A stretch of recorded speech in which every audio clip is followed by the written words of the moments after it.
August 2వ తేదీలోపు Kaleshwaram pumping start చేయకపోతే 50,000 మంది రైతులతో వచ్చి తామే పంపులను స్టార్ట్ చేస్తామని BRS working president KTR Congress ప్రభుత్వాన్ని హెచ్చరించారు.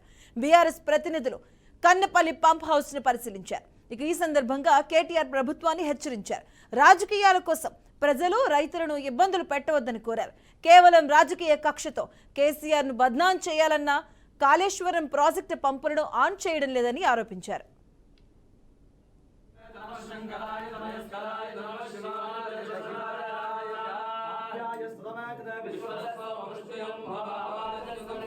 దయచేసి రాష్ట్ర ప్రయోజనాలు ముఖ్యం, రైతు ప్రయోజనాలు ముఖ్యం తప్ప మీరు ఎట్టి పరిస్థితుల్లో కూడా మీరు అనవసరంగా రాజకీయం కోసం కేసీఆర్ గారిని బద్నాం చేయాలనే ఆలోచనలో భాగంగా ఈ చిల్లర మాటలు మానుకోండి, ఈ విష ప్రచారం మానుకోండి. 4.5 ఏళ్ల పాటు మనం ప్రజల కోసం కష్టపడదాం. మీరు అధికారంలో ఉన్నారు, ప్రజలు మీకు అవకాశం ఇచ్చినారు, అది మీ అదృష్టం. పదవిని వినియోగించండి, అధికారాన్ని సక్రమంగా వినియోగించండి, సద్వినియోగం చేయండి. రైతులకు నీళ్ళియండి, గొంతెండుతున్న పల్లెలకు నీళ్ళియండి, అదేవిధంగా పరిశ్రమలకు సరిపడా నీళ్ళియండి. తప్పకుండా మీరు గనక స్పందించకపోతే మళ్ళీ చెప్తా ఉన్నాం, రైతులతో పెద్ద సంఖ్యలో మేమే బయలుదేరి వస్తాం. మా పార్టీ తరఫున వచ్చి తప్పకుండా మరి పంపులు మేమే ఆన్ చేస్తాం.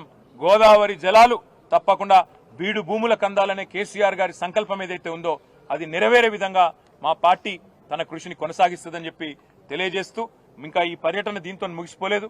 ఇక్కడి నుంచి మేము మేడిగడ్డ బరాజ్ సందర్శన కూడా పోతా ఉన్నాం. అక్కడ 10 లక్షల క్యూసెక్కులు ఈరోజు కిందికి వృధాగా పోతా ఉన్నాయి, సముద్రంలో కలిసిపోతా ఉన్నాయి.